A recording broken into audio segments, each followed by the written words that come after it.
अब श्रद्धेय स्वामी जी का आशीर्वाद तो हमेशा हम सबके साथ है, पूरे देश के साथ है, जिन्होंने अपनी शक्ति, ऊर्जा और पूरी तपस्या इस देश के लिए, इस राष्ट्र के लिए अर्पित किया। मैं आमंत्रित कर रहा हूं कि उस आवाज को और हमें इतनी शक्ति दें, आप इतनी बुलंद करें कि हम सब लोग भी आपके साथ इस लक्ष्य तक आपके साथ चल सकें। श्रद्धेय स्वामी जी।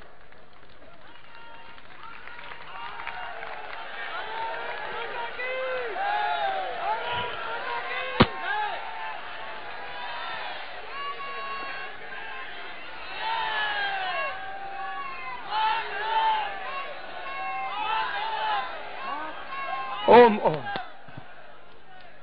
मैं आपकी सबकी भावनाओं को, आपके हृदयों में छुपी ज्वाला को, आपके हृदय में जग रहे संकट को और उस धधकती हुई आग को प्रणाम करता हूं। और आज बस करीब 15-20 दिन पहले ये तय किया कि भ्रष्टाचार के खिलाफ पूरे देश की एक आवाज रामलीला मैदान से उठे।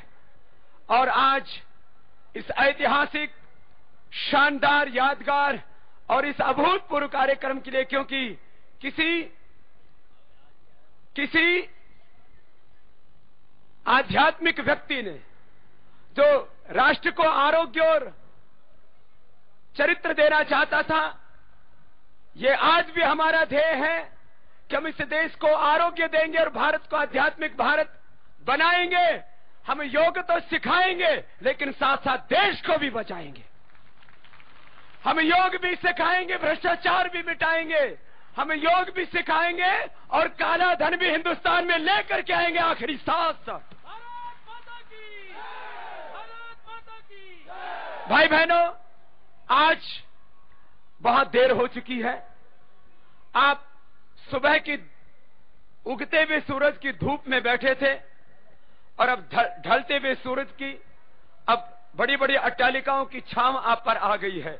लेकिन इसके बावजूद आपके भीतर जो दृढ़ता है, आपके भीतर जो अनुशासन है और जो आपके भीतर राष्ट्र के प्रति निष्ठा है, उस आपकी योग निष्ठा को, गुरु निष्ठा को, राष्ट्र निष्ठा को, सत्य निष्ठा को और इस देश को सामाजिक, आध्यात्मिक और आर्थिक न्याय दिलाने के लिए जो आप आए हो, उसको मैं खुद हृदय से प्रणाम करता। या मंच पर बैठे हुए सभी मेरे श्रद्धेय वंदनीय गुरुवर, संत महापुरुष, मैं एक एक का नाम उच्चारण करूं तो बहुत वक्त लग जाएगा।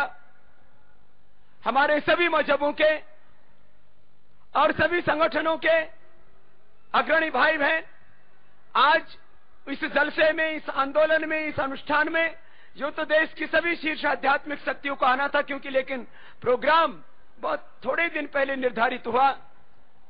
अब एक बात पहले मैं इस संदर्भ में कहता हुआ, पूज्य श्री रविशंकर जी को भी आना था, आज उन्होंने अपने प्रतिनिधि यहां पर भेजे, हम उनको भी प्रणाम करते हैं। और उनके प्रति आस्था रखने वाले हजारों देशभक्त आज यहां पर आए भी हैं। मैं सभी संस्थाओं के प्रति सद्भावना रखता हुआ आज हमने दबाव नहीं दिया कि सब कार्यक्रम सबके चल रहे थे, नहीं तो सारी संत सत्ता यहां पर होती। लेकिन एक बात आपसे यह कह देना चाहता हूं, इस देश की सारी सात्विक शक्तियां, सारी आध्यात्मिक शक्तियां, सभी जाति, पंथ और मजहब, ग्रामवासी, वनवासी, आदिवासी से लेकर के हर भारतवासी इस अभियान में हमारे साथ में है और उनके करोड़ों हाथ हमारे हाथ में। कल आपने शाम को देखा होगा, होजाई जैसे एक छोटी सी तहसील में मैं गया और वहां पर मैंने देखा, अरे आप तो यहां पूरे हिंदुस्तान भर से आए हैं, वहां एक तहसील से, होजाई तहसील में 1 लाख से ज्यादा लोग वहां पर आए। ये असम की बात कर रहा हूं। ये आंदोलन केवल दिल्ली के लाल किले मैदान पर नहीं हो रहा है। और याद रखो, दिल्ली में बैठ करके सरकारें चला सकते हैं, लेकिन सरकार बनाने वाले लोग हिंदुस्तान में बैठे हैं, गांव में बैठे हैं। वो गरीब हैं, वो वनवासी हैं, वो आदिवासी हैं। भले ही वो गरीब हैं, लेकिन उनके दिलों में हिंदुस्तान और हिंदुस्तानियत बसती है, और वो लोग पूरे जज्बे के साथ इस आंदोलन में खड़े हो चुके हैं।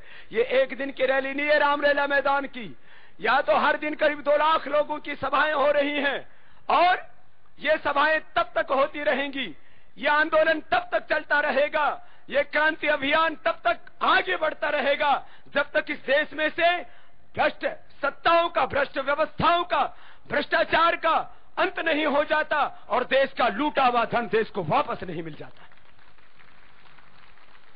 पहला लूटा हुआ वापस लेना है, ये तो हमारे सामने एक चुनौती है, और वह भी थोड़ा नहीं है। आज सभी कार्यकर्ताओं को यहां से कुछ लिटरेचर भी दिया गया है, छोटे छोटे 2 पेज आपको दिए गए हैं। काला धन व भ्रष्टाचार को खत्म करने के 5 उपाय। दूसरा, भ्रष्टाचार और काला धन के 5 मुख्य स्रोत।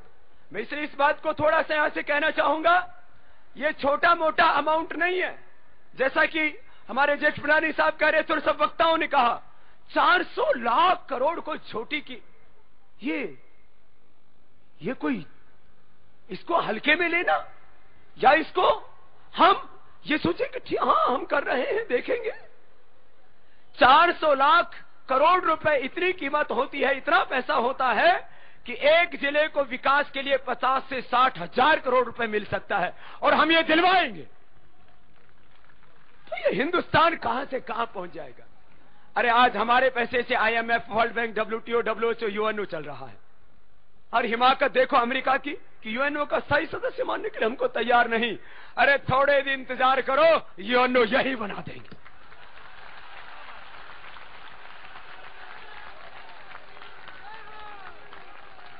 अरे इतनी ताकत है इस हिंदुस्तान के पास, तो अरे हम इस देश को तो नहीं, हम पूरी दुनिया हिला देंगे। इतनी शक्ति इस हिंदुस्तान के वतन के लोगों में है, और वो सात्विक लोग जिनको बार बार दबाया जाता था और डराया जाता था। 2-4 दिन पहले एक नेता मुझे भी डराने लगा, बोले बाबा तुझे सरकार की ताकत का नहीं पता है। मैंने कहा ए राजा तो चला गया, अब तू राजा आया है। अरे सरकारों की ताकतों से हम नहीं डरते, हम यदि सिंहासनों पर बैठाना जानते हैं तो हम सिंहासनों को ऊपर बैठे हुए लोगों को उठाना भी जानते और संसद में से उनको खींचना भी जानते हैं, और ऐसे लोगों को सिंहासनों पर बैठाना भी जानते हैं जो इस देश को बचाएंगे, आगे बढ़ाएंगे। हमको सिंहासन नहीं करना, हम तो आसन ही करने वाले हैं, लेकिन भ्रष्टाचारियों को शीर्षासन भी करवाने वाले हैं। हमको सिंहासन नहीं पाना, हमको सत्ता और संपत्ति नहीं पानी, क्योंकि इस देश के 100 करोड़ से ज्यादा लोगों ने जो हमें प्यार दिया है, शायद वो प्यार है इस दुनिया में किसी व्यक्ति को ही नसीब हुआ है। सत्ता और सिंहासन हमारा ध्येय नहीं, लेकिन हम अपनी प्राणों की बाजी लगा करके भी, मैं एक अकेला रामदेव नहीं, इस 100 करोड़ से ज्यादा हिंदुस्तान के लोगों ने कसम खाई है, हम किसी भी कीमत पर भारत को बचाएंगे। भाई बहनों, मैं बस बहुत संक्षेप से अपनी बात कहना चाहूंगा। बहुत सी चीजें हुई आज की रैली में भी। रात को ही पानी भर दिया गया यहां पर, जिससे कि लोग बैठ ही ना पाए।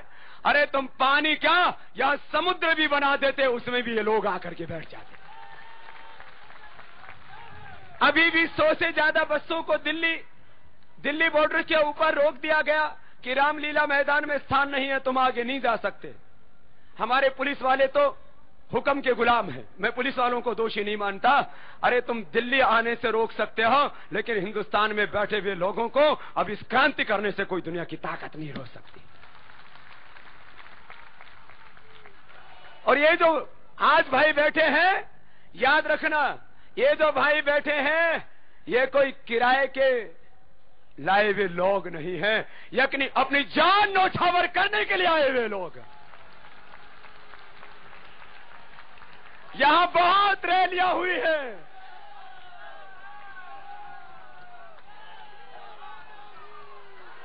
और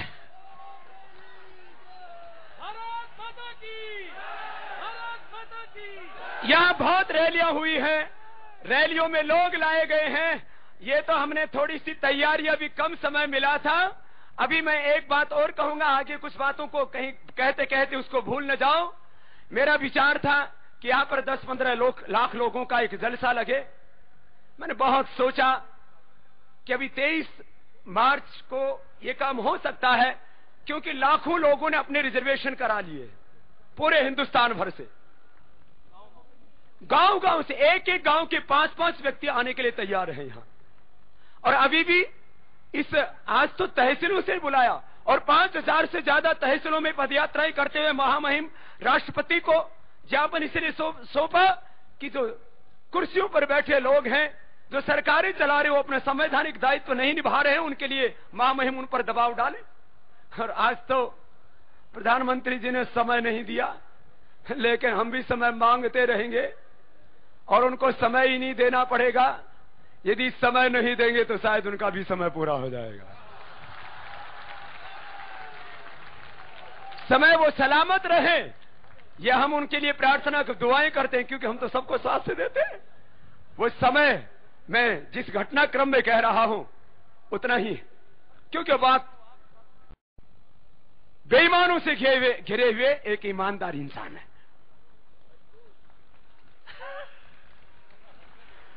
आज तक के इतिहास की सबसे भ्रष्ट और बेईमान सरकार के ईमानदार प्रधानमंत्री का तबका उनको मिला। मैं एक बात ही कहना चाहता हूं, बहुत हमने विचार किया और पूरे देश में देशभक्ति का ज्वार उठ रहा है। 23 मार्च को यहां पूरी दिल्ली जाम हो सकती है, लेकिन हमने सोचा अभी थोड़ा सा 23 मार्च वाले कार्यक्रम को हम डिसेंट्रलाइज कर रहे हैं, क्योंकि हम विकेंद्रीकरण के पोषक हैं। हम पूंजीवाद और साम्राज्यवाद के समर्थक नहीं। हम तो चाहते हैं कि इस देश के अंतिम व्यक्ति के चेहरे पर खुशियां आए। विकास इसको नहीं कहते कि एक समृद्ध व्यक्ति ने और कितनी संपत्ति अर्जित कर ली है। सच्चा विकास इसको कहते हैं कि देश के अंतिम व्यक्ति की जिंदगी में कितनी खुशियां आई है, कितने सम्मान और स्वाभिमान के साथ जी रहा है। तो ये 23 मार्च वाले कार्यक्रम को, क्योंकि दिल्ली वालों को यदि अब नहीं समझ में आया दिल्ली में आने के बाद भी, तो हम इनको पूरी देश की जनता से ही सबक सिखाएंगे कि या तो अपना संवैधानिक दायित्व निभाओ और 5 काम करो, मैं अभी बताने वाला हूं। नहीं तो यदि तुम अपना संवैधानिक दायित्व नहीं निभाओगे तो ये देश की जनता अपना संवैधानिक दायित्व निभाने के लिए तैयार बैठी है। ये उन लोगों को संसद में बैठाएगी जो अपना संवैधानिक दायित्व निभाए। भाई बहनों, जरा हम क्या कह रहे हैं, बस 2-3 मिनट की बात कि ये काला धन कितना है, आप सबकी जानकारी के लिए। और यहां प्रबुद्ध लोग बैठे हैं, हमने बहुत छोटे छोटे 5 पॉइंट बताए हैं कि काला धन कितना और कहां से पैदा हो रहा है। किसी भी देश की अर्थव्यवस्था में 2 से 3% मनी इन सर्कुलेशन होना चाहिए।